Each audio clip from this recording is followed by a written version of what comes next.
What would you do if saving someone's life meant discovering that everything you thought you knew about humanity was wrong? When Dr. Marcus Chun made the split-second decision to give his blood to a dying alien princess, he thought he was simply being human, compassionate, selfless, willing to help. He never expected that this one act of kindness would reveal that human blood carries something no other species in the galaxy possesses. Something so powerful that it could reshape the balance of power across 1,000 worlds.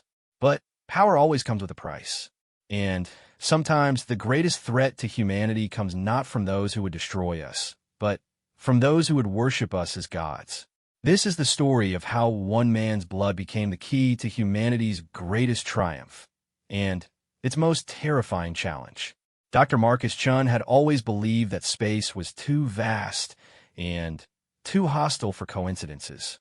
Yet here he was, floating in the debris field of what had once been the luxury cruise ship Stellar Dawn, watching his oxygen gauge tick down toward zero when the impossible happened.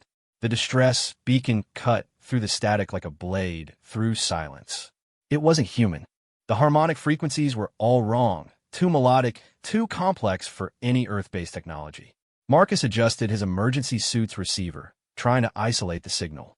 3 days ago, he had been the chief medical officer aboard the Stellar Dawn, leading a team of researchers to establish the first human medical outpost on Kepler 442b. Now he was the sole survivor of a catastrophic engine failure, drifting through space with maybe 6 hours of life support remaining. The beacon grew stronger as he maneuvered his damaged escape pod toward its source. Through the viewport, he could see it, a ship unlike anything in human engineering databases. It was organic in appearance, all flowing curves and bioluminescent strips that pulsed with an ethereal blue light. The vessel was massive, easily 3 times the size of the Stellar Dawn, but it moved with a grace that defied its bulk, and it was clearly in distress. Scorch marks scarred its hull, and what looked like atmosphere was venting from multiple breaches. The bioluminescent strips flickered erratically, like a dying heartbeat. Marcus had spent 15 years in space medicine, but nothing had prepared him for this moment. First contact with an alien civilization under the worst possible circumstances. His communications array crackled to life, and then he heard it. A voice speaking in what sounded like musical tones, but somehow his universal translator was picking up fragments.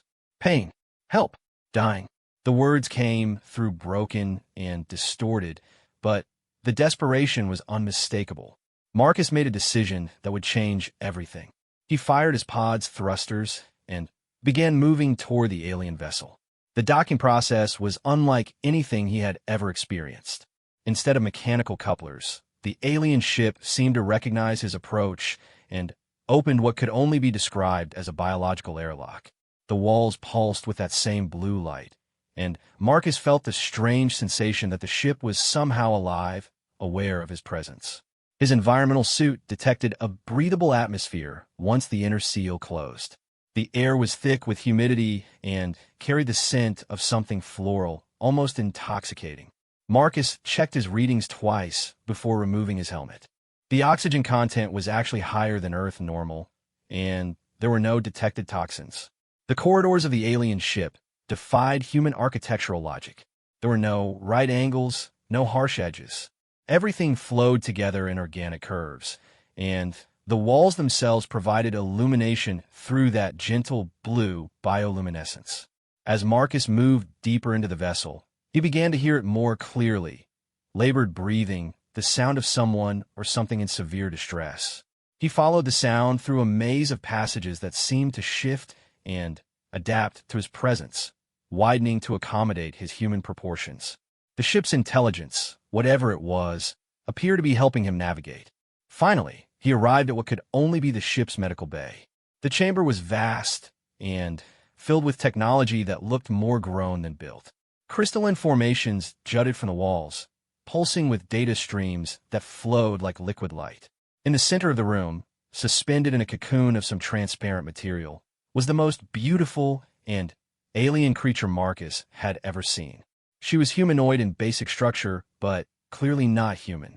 Her skin had a subtle iridescent quality that shifted between pale green and silver, Her hair, if it could be called that, appeared to be composed of fine, fiber-optic strands that moved with a life of their own. Most striking were her eyes, large, completely black, and currently filled with pain. She wore robes that seemed to be made from the same bioluminescent material as the ship's walls. The medical displays around her cocoon told a story Marcus understood despite the alien technology. Massive blood loss, organ failure, cellular breakdown at the genetic level. She was dying, and dying fast. A device near the cocoon activated, projecting a three-dimensional image of her cardiovascular system. Marcus watched as the alien medical technology attempted various interventions, each one failing. The blood substitutes weren't compatible with her physiology. The cellular regeneration protocols were inadequate. Whatever had injured her had done damage beyond the ship's ability to repair. Then, something extraordinary happened. The ship's medical system scanned Marcus, bathing him in a gentle blue light. The displays around the cocoon suddenly changed, showing his own biological information alongside hers. The ship's artificial intelligence, for that's what it clearly was, began running compatibility analyses between human and alien physiology. Marcus was a doctor, but this was beyond anything in his training. The mathematical models flowing across the displays suggested something that seemed impossible. His blood might be compatible with her system. Not just compatible, but potentially beneficial in ways the ship's computer couldn't fully calculate. The alien princess, for the displays indicated royal status markers in her genetic code, opened her eyes and looked directly at him. Even through the pain, there was intelligence there, and something else. Hope. She spoke, and this time the translator worked perfectly. Her voice was like music, even weakened by injury. Human, she said, the word carrying weight and wonder. We had heard whispers of your kind, but never believed. You have found us in our darkest hour. Marcus stepped closer to the cocoon. I'm a doctor. Let me help you. My name is Lyralii, third princess of the Vithrani Empire. I am dying, human doctor. Our greatest healers have declared my wounds beyond recovery. The nanoplague that struck my ship targets our genetic structure specifically. It was designed by our enemies to ensure no Vithrani could survive exposure. The displays showed microscopic footage of what was happening inside her body. Alien nanomachines were systematically destroying her cells from within, replicating faster than her immune system could respond. Marcus had seen similar bioweapons in human warfare, but never anything this sophisticated. There might be a way, Marcus said, studying the compatibility reports still streaming across the displays. The ship's computer thinks my blood might help. I don't understand the science behind it, but you would risk your life for someone you have never met? For an alien? Lyralii's expression was one of amazement. Such actions are unheard of among the civilized species of our galaxy. Marcus was already moving toward what looked like a blood extraction device. Where I come from, we have a saying, first, do no harm. It means that as a doctor, my job is to help anyone who needs it, regardless of who they are. The blood extraction was surprisingly painless. The alien technology adapted itself to his physiology with frightening efficiency. As his blood flowed through transparent tubes toward Lyralii's cocoon, Marcus watched the displays with fascination and growing concern. His blood wasn't just compatible, it was doing something extraordinary. The nanoplagues that had been destroying Lyralii's cells began shutting down on contact with human blood components.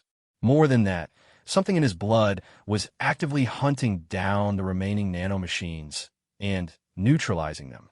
Impossible, Lyralii whispered, watching the same displays. Your blood is destroying the nanoplague. But that should not be possible. These machines were designed to be immune to all known biological countermeasures. Marcus watched his blood pressure readings as more of his blood was drawn.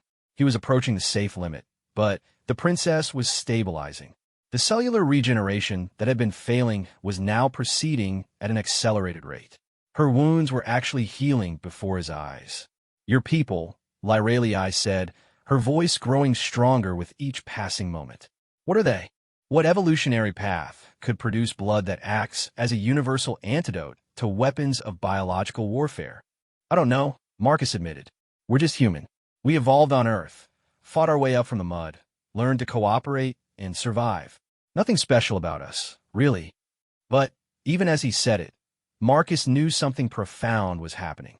The ship's medical systems were running increasingly complex analyses on his blood, and the results were staggering. Human blood contained compounds that no other known species possessed, proteins that acted as universal immune boosters, cellular mechanisms that could adapt and respond to virtually any biological threat. "You are wrong, human doctor," Lyralii said, sitting up in her cocoon as the last of the nanoplagues were eliminated from her system. "You are very special indeed. In our language, we have a word, Thaldarin. It means those who carry the gift of life. According to our oldest legends, there would come a day when a Thaldarin would emerge from the outer dark to save our people from extinction." Marcus felt a chill that had nothing to do with the ship's atmosphere. Legends, stories passed down for 10,000 years. We thought the myths, tales of a people whose very essence could cure any disease, counteract any poison, heal any wound. The legends said they would appear when the galaxy was at its darkest hour, and that their gift would come at a great cost. The medical displays were showing something new now. Marcus's blood wasn't just healing Lyralii, it was changing her. Her cellular structure was becoming more resilient. Her immune system was being upgraded. Whatever was in human blood, it wasn't just curing disease. It was enhancing alien biology in ways that seemed to defy natural law. "What cost?" Marcus asked, though he was beginning to suspect he already knew. Lyralii looked at him with those deep, dark eyes, and for the first time, there was fear mixed with the gratitude. "The legends say that once the galaxy learns what the Thaldarin can do, every species, every empire, every civilization will want to possess them.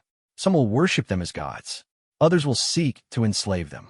And some will try to destroy them before they can upset the balance of power that has existed for millennia." Marcus understood. Humanity had just announced its presence to the galaxy by saving the life of an alien princess. But in doing so, they had revealed a secret that could make them the most valuable and most hunted species in known space. "There's something else," Lyralii said, her voice dropping to a whisper. "The nanoplague that nearly killed me, it wasn't random. My ship was carrying intelligence about a conspiracy that reaches to the highest levels of galactic government. Someone wanted me dead to keep that information from reaching the Empire. With your help, I have survived. But now they know about humans, and they will stop at nothing to either control your people or eliminate them entirely." Marcus felt the weight of responsibility settling on his shoulders. He had saved one life, but in doing so, he might have endangered his entire species. The galaxy was about to learn about humanity's unique gift, and the consequences would be beyond anything Earth had ever faced. As if summoned by his thoughts, the ship's communication array activated. Signals were coming from multiple sources: alien ships, space stations, entire fleets. Word was already spreading across the galaxy at faster-than-light speeds. The secret was out. Lyralii stood, her strength fully returned, and placed a hand on Marcus's shoulder. "Dr. Marcus Chun of Earth," she said formally, "you have saved my life, and in doing so, changed the fate of the galaxy. I swear by the ancient oaths of my people that I will stand with humanity in the trials to come. But first, we must reach my father's court. The Emperor must be warned of the conspiracy, and humanity must be prepared for what is coming." Marcus looked out through the ship's transparent walls at the stars beyond. Somewhere out, there was Earth, unaware that everything was about to change. His people were about to be thrust onto a galactic stage they never knew existed, carrying a gift that could save civilizations or start wars. The age of human isolation was ending. The age of the Thaldarin had begun, as Lyralii's ship began to move toward the heart of the Vithrani Empire. Marcus could only hope that humanity would be ready for the destiny that awaited them among the stars. The Vithrani Empire's capital world of Azureth was a sight that defied human imagination. From the bridge of Princess Lyralii's bio ship, the Whisper of Stars, Marcus watched as they approached a planet that seemed to pulse with life itself. Massive crystal cities grew from the surface like living organisms, their spires reaching into the atmosphere, where they connected with orbital stations through streams of pure energy. It had been 3 days since Marcus had saved Lyralii's life, and those 3 days had been filled with revelations that shook his understanding of the universe. The galaxy was home to over 300 sentient species, organized into a complex web of alliances, trade agreements, and ancient feuds. The Vithrani Empire was one of the major powers, controlling nearly 50 star systems and serving as mediators in galactic conflicts. But beneath the surface of galactic civilization, something was stirring. The conspiracy that Lyralii had been investigating reached further than even she had suspected. Dr. Chun, Lyralii, said, approaching him at the observation deck, "We will be arriving at the Imperial Palace within the hour. There are protocols you should understand before we meet my father." Marcus turned from the magnificent view. Lyralii had recovered completely from her injuries, but the experience had changed her in ways that went beyond physical healing. Her movements were more fluid, her reflexes faster. The human blood transfusion had enhanced her natural Vithrani abilities. "I'm more concerned about the messages we've been receiving," Marcus said. "Your father's response to learning about humanity seems intense." That was an understatement. Emperor Thalassin had sent 17 urgent communications since learning that his daughter had been saved by a member of the legendary Thaldaran species. Each message had been more excited than the last, filled with references to ancient prophecies and declarations that the time of awakening had arrived. "My father is a scholar as well as an emperor," Lyralii explained. "He has spent his life studying the old texts, trying to understand the deeper mysteries of galactic history. To him, your appearance represents the fulfillment of prophecies that have guided our people for millennia." "And what exactly do these prophecies say?" Lyralii was quiet for a moment, her fiber-optic hair shifting colors in a pattern Marcus had learned indicated deep thought. "They speak of a time when the galaxy would face its greatest threat, when the old powers would crumble and darkness would spread across the stars. In that time, the Thaldaran would emerge from the unknown regions, bearing the gift that could heal all wounds and unite all peoples." Marcus felt a familiar chill. Unite all peoples how? Before Lyralii could answer, the ship's communication array activated. The face of Emperor Thalassin appeared on the main display. An imposing figure with the same iridescent skin as his daughter, but bearing the weight of centuries in his dark eyes. "My daughter," the Emperor said, his musical voice carrying both relief and urgency. "You are safe. The human is with you." "Yes, father." "Dr. Marcus Chun of Earth. He saved my life through the gift of his blood." The Emperor's gaze fixed on Marcus through the display. "Dr. Chun, you have my eternal gratitude. But more than that, you have fulfilled a prophecy that has shaped the destiny of our people for 10,000 years. We must speak immediately upon your arrival. Events are moving faster than we anticipated." "What events?" Marcus asked. "The Dominion Coalition has learned of your existence," the Emperor said, his expression darkening. "They're already moving fleets into position. The Krolix hegemony is demanding that humanity be brought under galactic oversight immediately. And the Synthetic Collective has issued a priority directive to acquire human biological samples by any means necessary." Marcus felt the weight of the galaxy settling on his shoulders. 3 days ago, he had been one human among billions on a single world. Now he represented his entire species to civilizations spanning thousands of light years. "There is more," the Emperor continued. "The nanoplague that nearly killed my daughter was not an isolated incident. Similar attacks have occurred across 17 different star systems in the past month. Each target was chosen specifically. Key leaders, vital researchers, individuals whose loss would destabilize their governments. Someone is preparing for something massive." As they entered Azureth's atmosphere, Marcus marveled at the organic architecture that defined Vithrani civilization. The cities truly were alive, their buildings growing and adapting to the needs of their inhabitants. Transportation occurred through biomechanical tubes that pulsed like arteries, carrying citizens in bubble-like pods that moved with the rhythm of a vast heartbeat. The Imperial Palace was the most magnificent structure Marcus had ever seen. It rose from the planet's surface like a crystalline mountain, its faceted walls capturing and refracting light into spectacular patterns that shifted like aurora. As the whisper of stars approached the palace's biodock, Marcus could see thousands of other vessels in orbit, diplomatic ships from dozens of different species, all bearing the elegant design philosophies of their respective civilizations. The Galactic Assembly has convened an emergency session, Lyralii explained as they prepared to disembark. Word of humanity's abilities has spread faster than we expected. Every major power wants to know what this means for the balance of galactic civilization. The docking process was seamless, the palace's biosystems integrating perfectly with a whisper of stars. As they walked through corridors that seemed to anticipate their movement, growing wider and adjusting their bioluminescent displays to provide optimal lighting, Marcus realized he was experiencing technology so advanced it seemed like magic. The throne room was vast beyond human architecture, its ceiling lost in crystalline formations that stretched into the distance. Emperor Thalassin sat upon a living throne that pulsed with gentle energy, surrounded by holographic displays showing star maps, fleet positions, and streams of data from across the galaxy. Dr. Chun, the Emperor said as they approached, "Welcome to Azureth. I wish we were meeting under better circumstances." Marcus bowed, unsure of the proper protocol. "Your Majesty, I appreciate your hospitality. But I have to be honest, I don't understand why saving your daughter's life has caused such a massive reaction." The Emperor gestured, and the holographic displays shifted to show historical records. "Because what you did should have been impossible.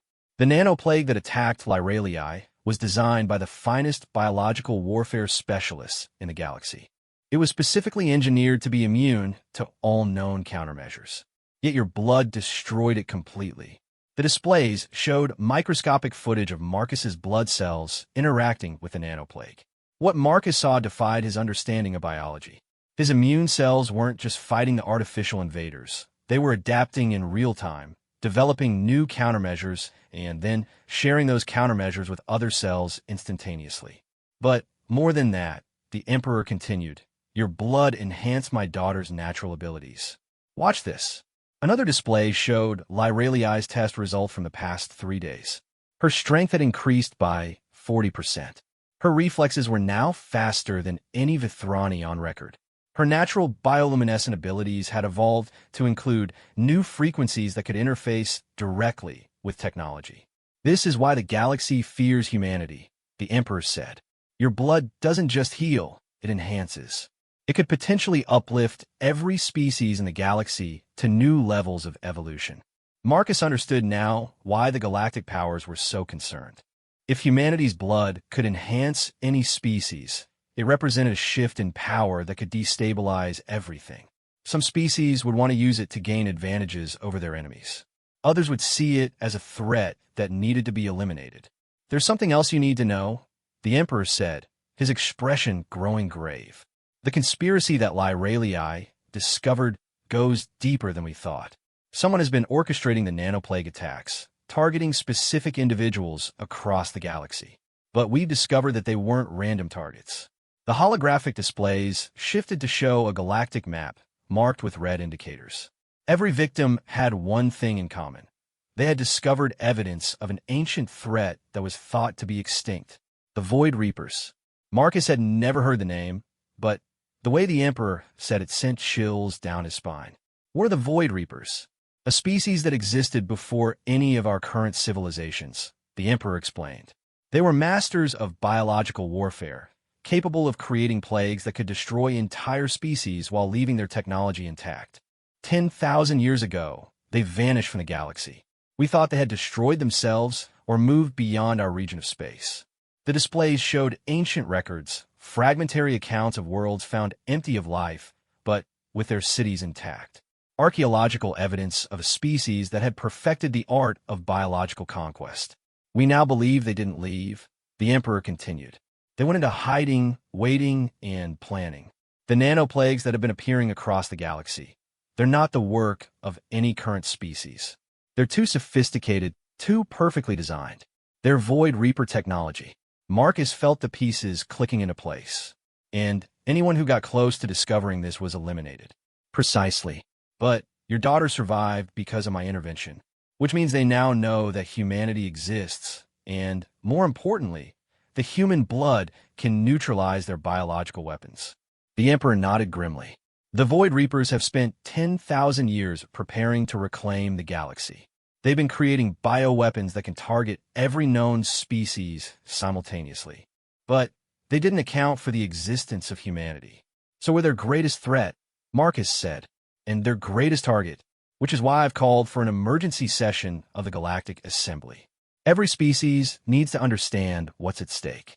If the Void Reapers are returning, the galaxy needs to unite or face extinction.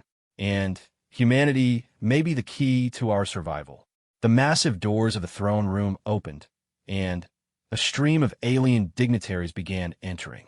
Marcus saw species he couldn't have imagined, crystalline beings that communicated through light patterns, gas-form entities contained within technological suits, cybernetic races that had merged with their machines. All of them were here because of what he represented.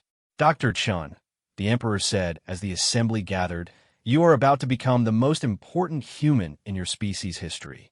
What you say here today will determine whether humanity is welcomed into galactic civilization or becomes its most hunted target. Marcus watched as hundreds of alien representatives took their positions around the vast chamber. Each species had its own area designed for their specific environmental needs. The technology required to accommodate such diversity was staggering. I'm just a doctor, Marcus said. I'm not a diplomat or a politician. Sometimes the most important decisions are made by those who never sought the responsibility, the Emperor replied. You saved my daughter because it was the right thing to do. That same principle may be what saves the galaxy. Princess Lyralii approached, now wearing formal court attire that incorporated living light patterns. The assembly is ready to hear from you, Dr. Chun.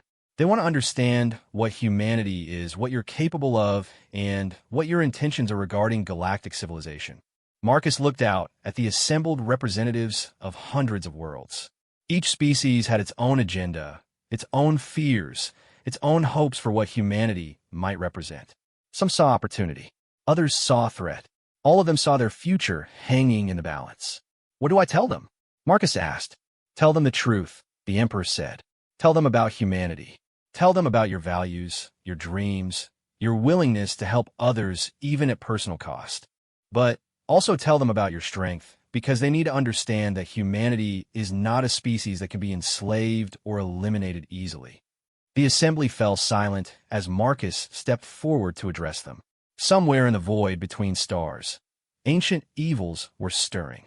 The galaxy stood on the brink of a war that could determine the survival of every living species. And somehow, the fate of countless worlds rested on the shoulders of one human doctor who had done nothing more than try to save a life. The age of humanity's isolation was ending. The test of their worthiness to survive in a hostile galaxy was about to begin.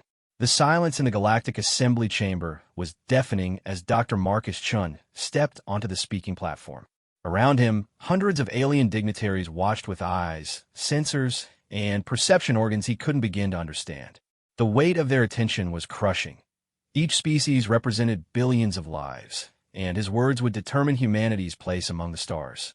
Distinguished representatives of the Galactic Assembly, Marcus began, his voice amplified by bioacoustic systems that translated his words into hundreds of different languages simultaneously. My name is Marcus Chun. I'm a doctor from the planet Earth, and until 3 days ago, I had no idea that any of you existed. A murmur rippled through the assembly. The crystalline Zephyrians chimed in harmonious tones, while the gas-formed nebulans shifted colors rapidly. Patterns that Lyralii had taught him indicated curiosity and skepticism. I stand before you not as a representative of my government or my military, but as someone who made a choice that has apparently changed everything. I chose to help a dying person because that's what my training and my conscience demanded. I had no idea that this simple act of compassion would reveal secrets that could reshape galactic civilization. Ambassador Crixtal of the Dominion Coalition, a towering insectoid creature with multifaceted eyes, interrupted. Dr. Chun, your modesty is noted, but the implications of your simple act are far from simple. Your blood possesses properties that could give any species an overwhelming military advantage. How do we know that humanity won't use this gift to conquer the galaxy? Marcus had expected this question, because that's not who we are. Humanity has a long history of conflict, but we also have a longer history of cooperation and growth. We've learned that true strength comes not from dominating others, but from working together to overcome challenges that none of us could face alone. The Synthetic Collective's representative, a sleek android designated as Unit Prime, spoke next. You speak of cooperation, yet our analysis indicates that humanity has engaged in over 300 major conflicts within the last millennium. Your species exhibits aggressive tendencies that could prove dangerous if coupled with enhanced capabilities. You're right, Marcus acknowledged, surprising the assembly.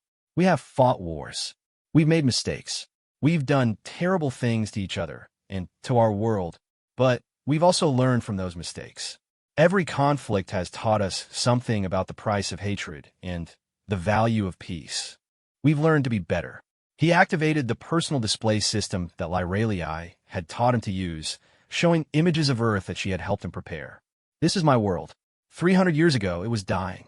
We had poisoned our oceans, destroyed our forests, and were on the brink of nuclear warfare. But instead of destroying ourselves, we chose to change. We learned to work together, to heal our planet, to reach for the stars not as conquerors but as explorers. The images showed Earth's transformation, the reforestation projects, the floating cities that cleaned the oceans, the international cooperation that had made interstellar travel possible. But Marcus also showed the memorials, the museums dedicated to the wars, and tragedies that had taught humanity the value of peace. We remember our failures, Marcus continued, because we never want to repeat them, and we extend that same principle to how we treat others. When I saw Princess Lyralii dying, I didn't calculate the political implications or consider what I might gain. I saw someone who needed help, and I helped because that's what we do. Elder Thane of the Wisdom Keepers, an ancient being whose species had witnessed the rise and fall of countless civilizations, spoke in a voice like rustling leaves. Your words are noble, Dr. Chun, but words are wind. The Void Reapers also spoke of noble purposes when they first emerged. They promised to bring order to the galaxy, to eliminate suffering and conflict. Yet they became the greatest threat our civilizations have ever faced. The mention of the Void Reapers sent a visible ripple of fear through the assembly. Marcus could see it in the way the various species' bioluminescent displays dimmed, or the way their energy signatures fluctuated. Tell me about the Void Reapers, Marcus said. Help me understand what we're facing. Emperor Thalassin activated the central display system, showing historical record from the Dark Period 10,000 years ago. The Void Reapers appeared suddenly, claiming to be the evolution of an extinct species. They possessed biological technology beyond anything the galaxy had ever seen. They could create plagues that targeted specific genetic markers, weapons that could adapt to any defense. The displays showed the aftermath of Void Reaper attacks. Worlds left pristine except for the complete absence of life. Cities intact, technology undamaged, but every living thing simply gone. They claimed they were saving the galaxy from itself. Elder Thane continued. They said that biological life was inefficient, prone to conflict and suffering. Their solution was to eliminate all organic life and replace it with engineered organisms under their absolute control. But they were stopped, Marcus said. At great cost, the Emperor replied. The Great Alliance formed. Every species in the galaxy working together for the first time in history. We fought them for 3 centuries, losing billions of lives. In the end, they simply vanished. We assumed they had been defeated or had retreated beyond our reach. Unit Prime projected additional data. Our recent analysis suggests they were never truly gone. The nanoplagues that have been appearing across the galaxy show technological signatures consistent with Void Reaper bioweapons. They appear to have been conducting long-term reconnaissance and preparation for a return. Ambassador Crickstall's mandibles clicked in agitation. Which brings us back to the current situation. If the Void Reapers are returning, and if human blood can neutralize their weapons, then humanity represents either our salvation or our greatest vulnerability. How do we know you won't be corrupted by the power you possess? Marcus looked around the assembly, seeing the fear and hope warring in hundreds of alien faces. Because we've already faced that choice. On Earth, when we first discovered nuclear weapons, some people wanted to use them to dominate the world. But we chose differently. We chose to control the weapons rather than let them control us. Nuclear weapons are tools, Elder Thane observed. Your blood is part of your essential nature. How do you control something that flows through your very being? By remembering who we are, Marcus replied. By staying connected to our values, even when we have power. And by surrounding ourselves with people who will remind us if we start to lose our way. Princess Lyralii stepped forward, her enhanced abilities evident in the fluid grace of her movement. I have experienced firsthand what human blood can do. It didn't just heal me, it enhanced me. I am stronger, faster, more capable than any Vithrani in recorded history. And yet, Dr. Chun has asked for nothing in return. He has made no demands, claimed no authority over me. He simply wanted to ensure I was well.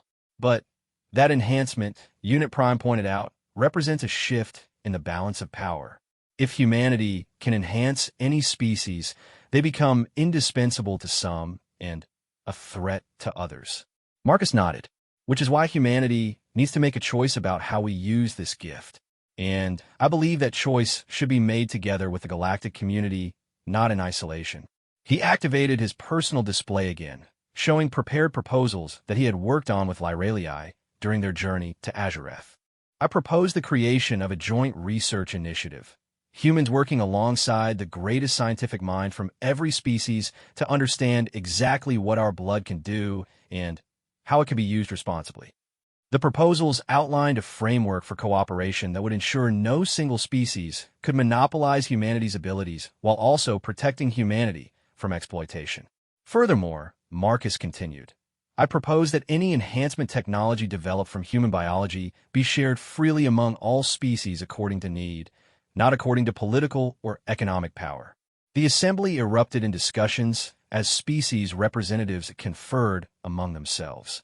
The complexity of the political implications was staggering, but Marcus could see that his proposal was being taken seriously. Ambassador Crixtal spoke again. These proposals show wisdom, Dr. Chun, but they also reveal the scope of the challenges we face. If human blood can indeed counter Void Reaper bioweapons, then humanity becomes the primary target for their return offensive. Are your people prepared for that responsibility?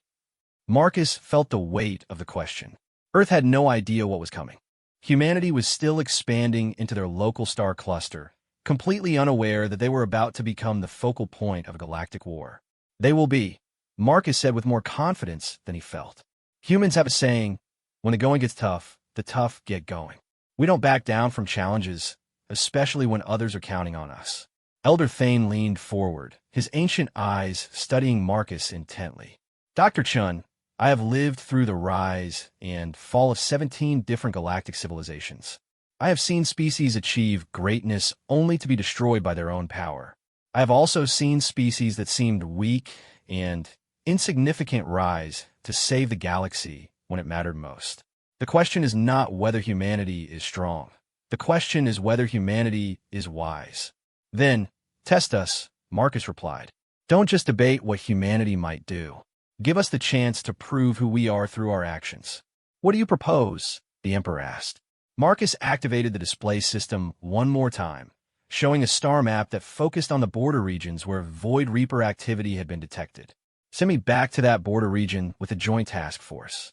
Let humanity work alongside other species to investigate the Void Reaper threat directly. Judge us not by our words, but by how we handle ourselves when facing a real enemy. The proposal caused immediate debate among the assembly. Some species saw it as an opportunity to observe humanity in action. Others worried about giving humans too much access to sensitive military operations. The risk is considerable, Unit Prime observed. If humanity proves unreliable, or if they're captured by Void Reaper forces, the consequences could be catastrophic. All meaningful choices involve risk, Marcus replied. But the risk of doing nothing while the Void Reapers prepare for their return offensive is far greater. Princess Lyralii stepped forward again. I volunteer to accompany Dr. Chun as part of this task force. I have been enhanced by human blood, and I've seen firsthand the character of this species. I believe the risk is worth taking. Emperor Thalison looked thoughtful. The proposal has merit. A joint task force could serve multiple purposes, investigating the Void Reaper threat, evaluating humanity's capabilities, and beginning the cooperation that will be necessary if we are to survive what's coming.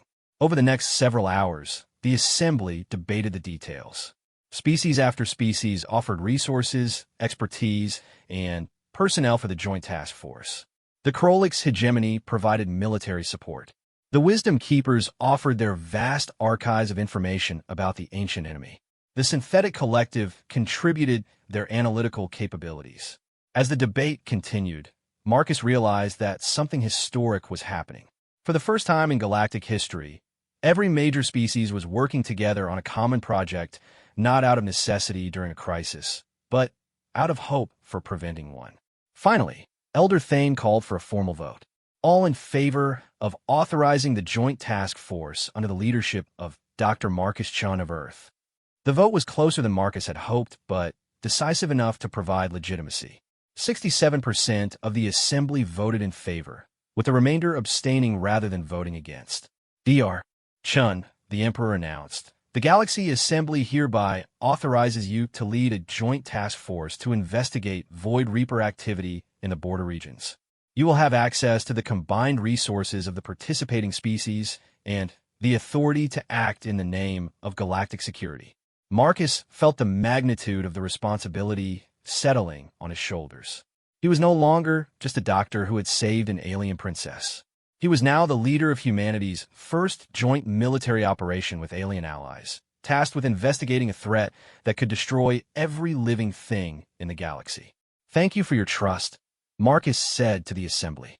"I won't let you down." As the formal session ended and the various species began their preparations, Lyralii approached Marcus. "Are you ready for this?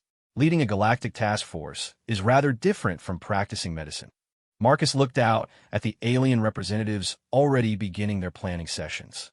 "I'm terrified," he admitted, "but I'm also excited.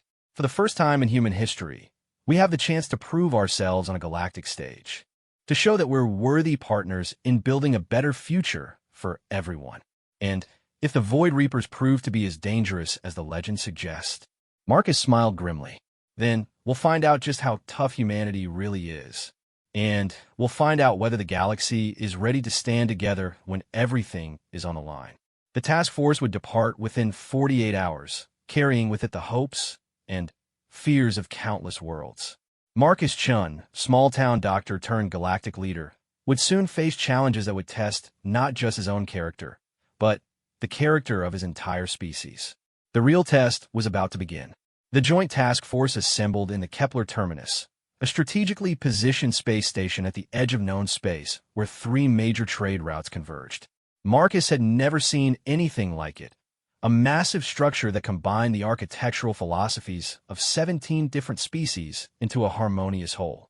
Crystalline Zephyrian towers spiraled around organic Vithrani biodomes, while geometric Krolyk's battle platforms provided defensive positions for the sleek, minimalist vessels of the Synthetic Collective.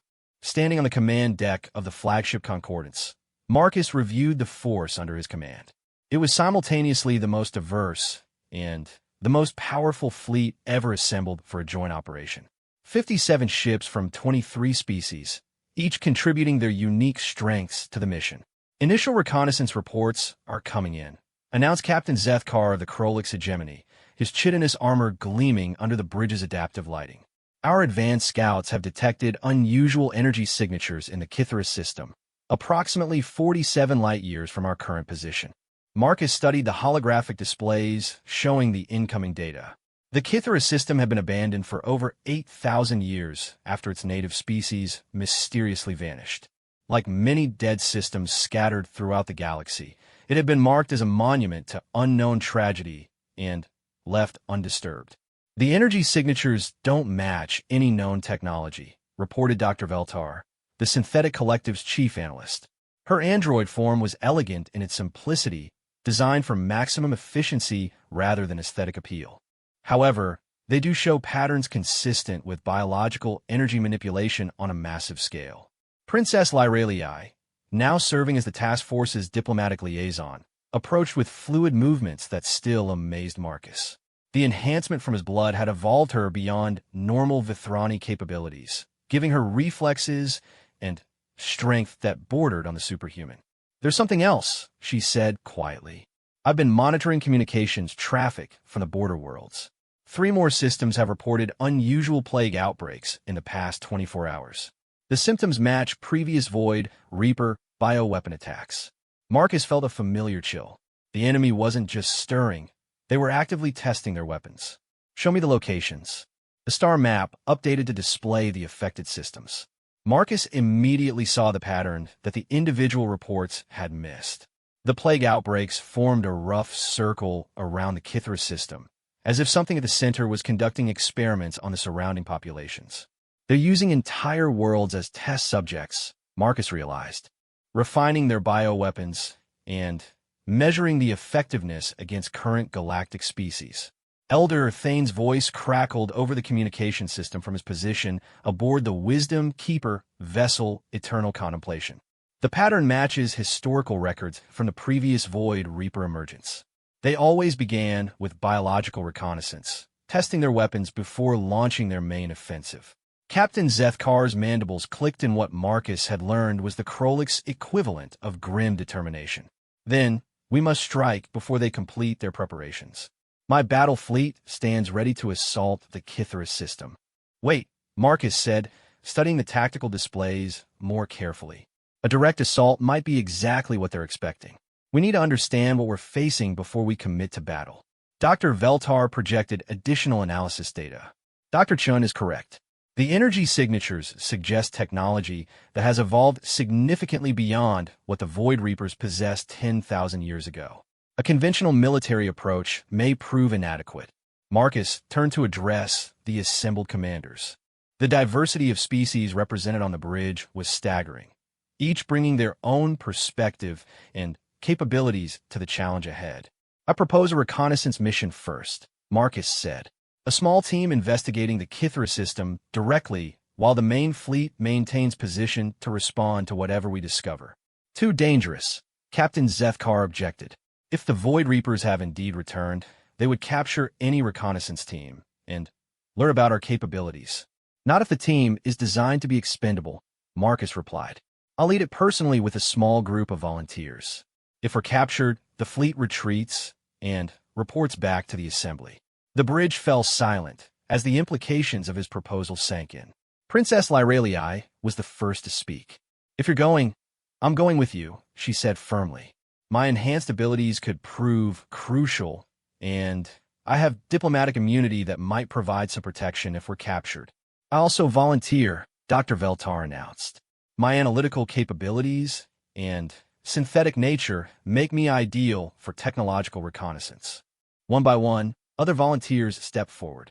Commander Raxthal of the Nebula Corps, whose gas-form physiology could allow him to infiltrate areas inaccessible to solid beings. Specialist Kovan of the Crystal Collective, whose mineral-based body could interface directly with unknown technologies. Dr. Yana Okoye, the human xenobiologist who had arrived with the Earth delegation just hours before their departure. Marcus was surprised to see Dr. Okoye volunteer. The small Earth contingent that had arrived at the task force included military advisors, scientists, and diplomats, but they were all operating far outside their experience and training. Dr. Okoye, Marcus said, you understand the risks? The tall, elegant woman smiled with the kind of confidence that came from years of dangerous field research. Dr. Chun, I've been studying alien biology in Earth's deep-sea thermal vents for the past decade. I may not have experience with galactic civilizations, but I understand how to analyze biological threats under extreme conditions. The reconnaissance team is too large, Elder Thane observed. A smaller group would be less detectable and more maneuverable. But a larger group brings diverse capabilities, Princess Lyralii countered. If we encounter Void Reaper technology, we'll need every advantage we can get. Marcus made the decision. 6-person team. Myself, Princess Lyralii, Dr. Veltar, Commander Raxthal, Dr. Okoye, and Specialist Kovan. We'll take the stealth ship Phantom Echo and conduct a 24-hour reconnaissance mission. The Phantom Echo was a marvel of cooperative engineering, combining Vithrani biostealth technology with Krolik's military systems and synthetic collective sensor arrays. As they departed the main fleet, Marcus marveled at how smoothly the different technologies worked together when guided by a common purpose. The journey to the Kithra system took 18 hours at maximum stealth velocity. During that time, the team reviewed everything known about the Void Reapers and planned for multiple contingencies. But nothing could have prepared them for what they found. The Kithra system had been transformed into something that defied understanding. Where there had once been a normal star system with planets and asteroid belts, there was now a massive biological construct that stretched across billions of kilometers. It looked like a vast neural network made of living tissue, with the system star at its center providing energy to the organic structure. "Impossible," Commander Raxthal whispered, his gas-formed body shifting colors and patterns that indicated shock. The mass required for such a construction would be equivalent to several dozen planets. Dr. Veltar was already running analysis protocols. The structure appears to be composed of engineered organic matter that can manipulate space-time itself. This represents a level of biological technology beyond anything in our databases. As they moved deeper into the system, they began to detect active processes within the construct. Massive organic ships, if they could be called ships, moved through the neural pathways like antibodies through a bloodstream. Each vessel was unique, grown rather than built, and pulsed with the same energy signatures they had detected from the border worlds. Those are the plague ships, Princess Lyralii realized. They're using this entire construct as a biological weapons factory. Dr. Okoye was studying the bioenergy flows with fascination and horror. The scale is incredible. They could produce enough biological weapons to target every species in the galaxy simultaneously. And look at these readings, they're not just creating weapons. They're evolving them in real time. Specialist Kovin had interfaced with the ship's sensor array, his crystalline body glowing with data streams. "I'm detecting something else. The construct isn't just a weapons factory, it's a nursery. There are thousands of smaller constructs growing within the main structure." The implications hit Marcus like a physical blow. They're not just planning to attack the galaxy. They're planning to replace it entirely with their own biological constructs. As if responding to their presence, the massive organic structure began to react. Neural pathways brightened, and the plague ships changed course to intercept their position. "We're detected," Dr. Veltar announced.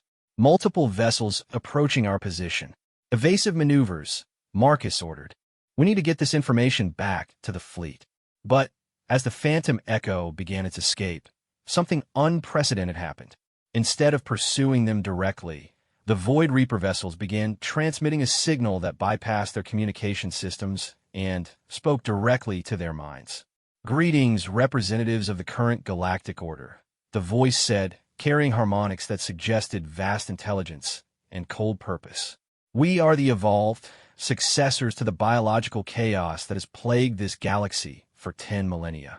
Marcus forced himself to respond despite the alien presence in his mind. "We are here under the authority of the Galactic Assembly. Identify yourselves and state your intentions."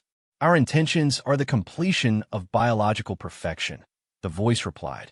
"The elimination of random genetic variation and the establishment of controlled evolution under optimal guidance.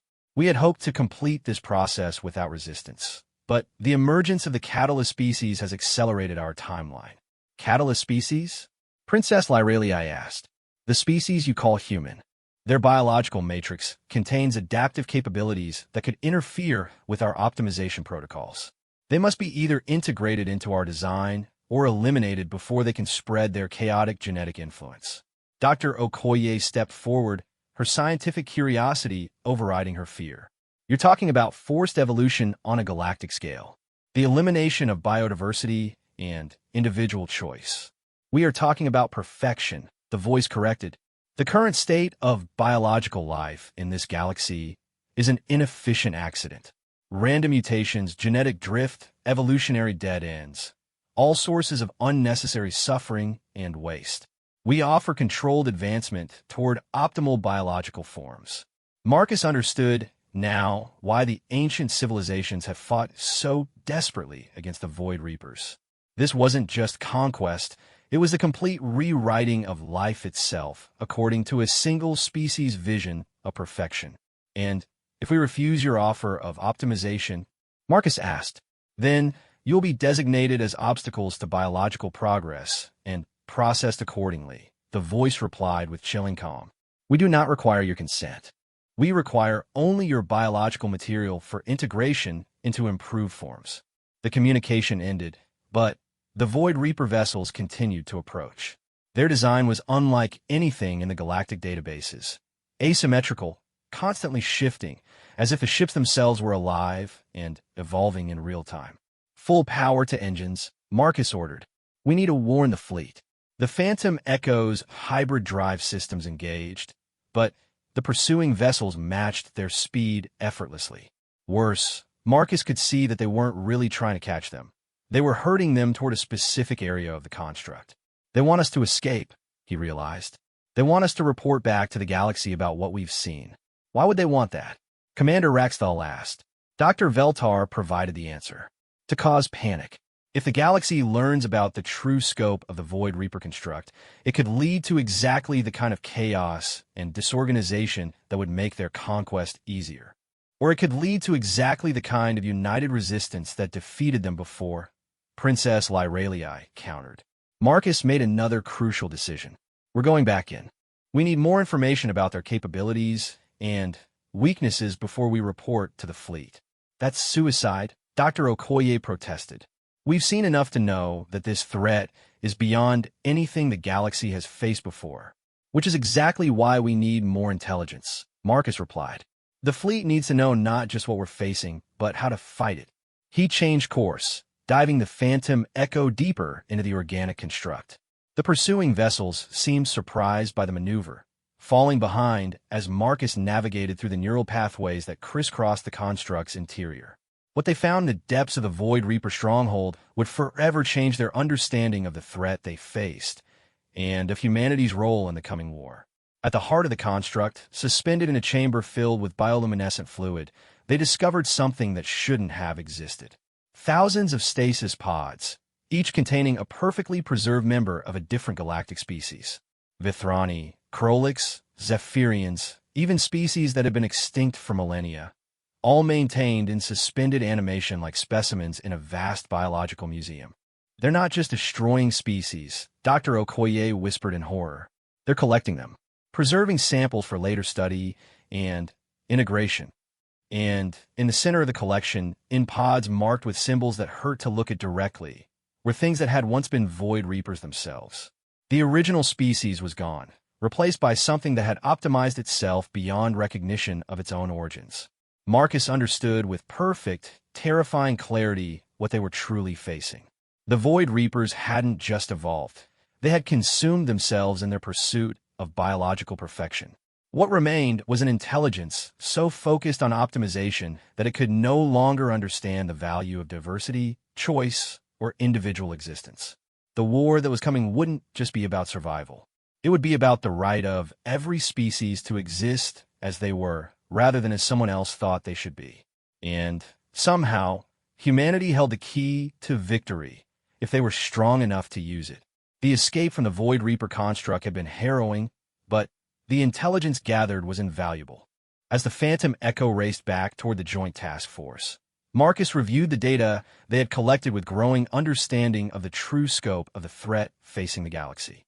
The biological weapons we've been seeing are just probes, Dr. Okoye explained, her xenobiological expertise crucial in analyzing the Void Reaper technology.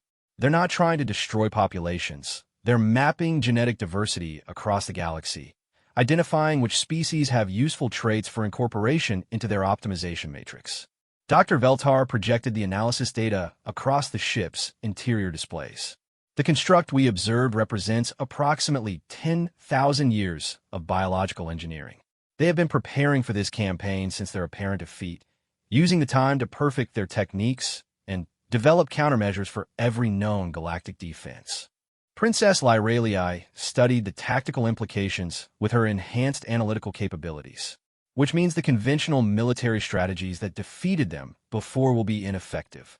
They've evolved beyond the threat models that the previous alliance used. Commander Raxthal's gas-form body shifted through worried color patterns. If standard military approaches are inadequate, what alternative do we have?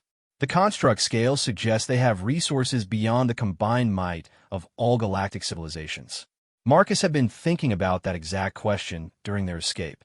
The answer, when it came to him, was both obvious and terrifying in its implications. Us, he said quietly. Humanity is the alternative. The bridge fell silent as the team processed his statement. Specialist Kovan was the first to understand. The Void Reapers called humans the catalyst species, Kovan observed, his crystalline form pulsing with realization. They specifically identified human biology as a threat to their optimization protocols. Because we're the opposite of what they represent, Marcus continued. They've spent 10,000 years perfecting biological control, eliminating random variation, optimizing every aspect of life according to their predetermined patterns. But human biology thrives on chaos, adaptation, and unpredictability. Dr. Okoye nodded slowly. The human immune system is already the most adaptive in known space. Our blood can counter their biological weapons because we evolved to deal with constant biological challenges. We didn't optimize ourselves for perfection. We optimized ourselves for survival in an unpredictable universe. As they approached the task force's position, Marcus activated the communication array to contact the fleet commanders. What he had to tell them would change everything about how the galaxy understood both the threat and the solution.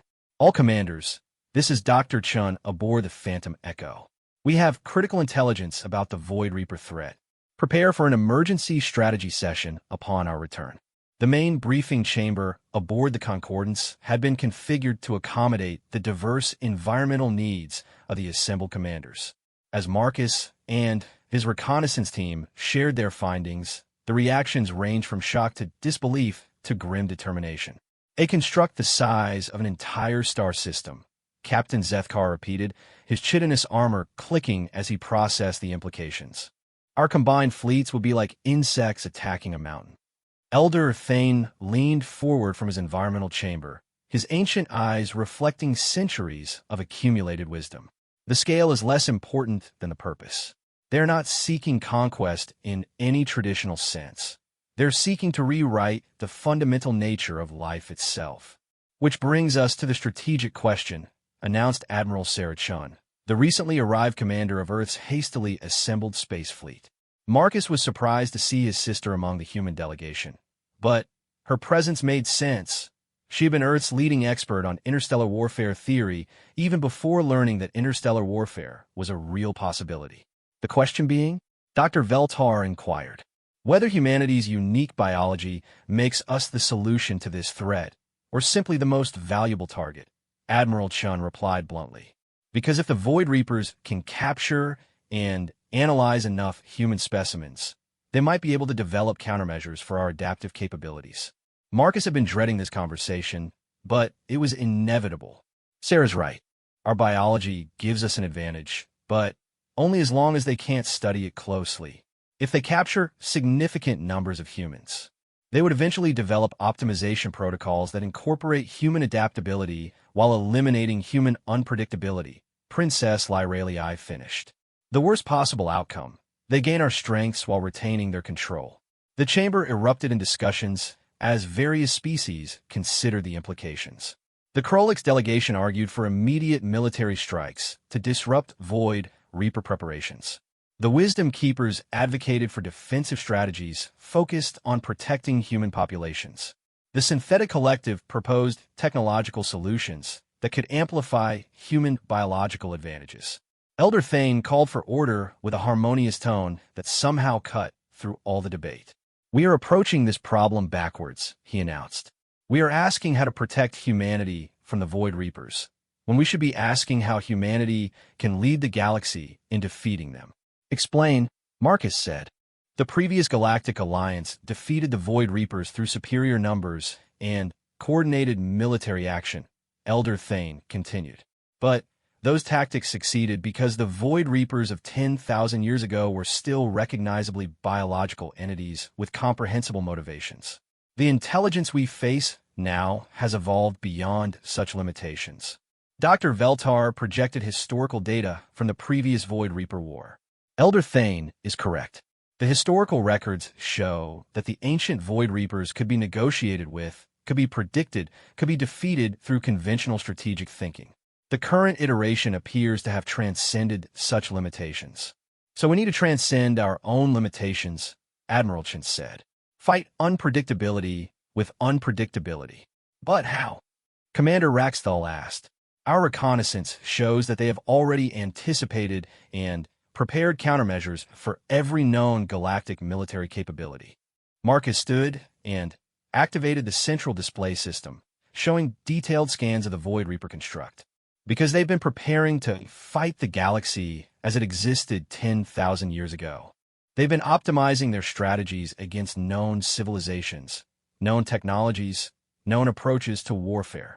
But humanity wasn't part of the galaxy 10,000 years ago, Princess Lyralii realized. We represent a completely unknown variable in their calculations. More than that, Dr. Okoye added excitedly, human biology doesn't just adapt to threats. It creates new responses that didn't exist before. We don't just counter their weapons. We evolve new capabilities in real time. The implications began to cascade through the assembled commanders.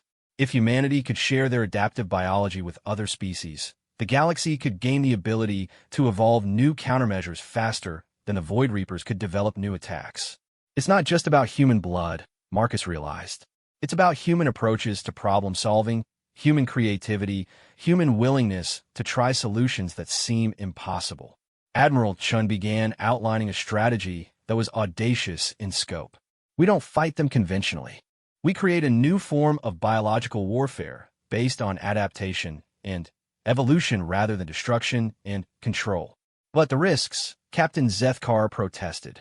If we expose human biology to every species in the galaxy, we create vulnerabilities that could be exploited. The risks of not acting are greater, Elder Thane observed. The Void Reapers will eventually perfect their countermeasures through trial and error. Our only advantage is to act before they complete their preparations. Over the next several hours, the assembled commanders developed a plan that would have seemed insane under any other circumstances. They would return to the galactic core worlds, not to prepare defenses, but to begin the most ambitious biological enhancement program in galactic history. Using human blood as the foundation, they would create enhancement serums tailored to each species' unique physiology. The goal was not to make every species identical, but to give each species the adaptive capabilities they would need to survive and evolve in real-time response to Void Reaper attacks. The program will require unprecedented cooperation, Princess Lyralii pointed out. Every species will need to share their most fundamental biological secrets with potential rivals, which is exactly what the Void Reapers would never expect, Marcus replied. They've optimized themselves for control and hierarchy. They can't conceive of a response based on voluntary cooperation and mutual enhancement. Dr. Veltar raised a practical concern. The logistics will be staggering. We're talking about developing and distributing enhancement programs for 300 different species across thousands of worlds, all while under potential attack for Void Reaper forces. Then, we start with the species that are most vulnerable to their current bioweapons, Admiral Chen suggested. Create success stories that demonstrate the effectiveness of the program and encourage wider participation. The plan that emerged was complex beyond anything previously attempted in galactic history. Research teams combining human and alien scientists would work around the clock to develop species-specific enhancement protocols. Military forces would provide protection for the research sites while also serving as test subjects for enhanced combat capabilities. Diplomatic Corps would work to convince reluctant species to participate in what amounted to voluntary genetic modification on a civilizational scale. And at the center of it all would be humanity, sharing their most fundamental biological advantage with species they had only recently learned existed. There's one more consideration, Marcus said as the planning session neared its conclusion. The Void Reapers called this a war between order and chaos, between perfection and randomness. But that's not what this is really about. Then what is it about? Elder Thane asked. It's about the right to choose, Marcus replied. The right of every individual and every species to determine their own path, even if that path includes making mistakes, facing challenges, or accepting imperfection. The Void Reapers offer a universe without pain, without uncertainty, without growth. We offer a universe where every being has the chance to become something greater than they were, even if the journey is difficult.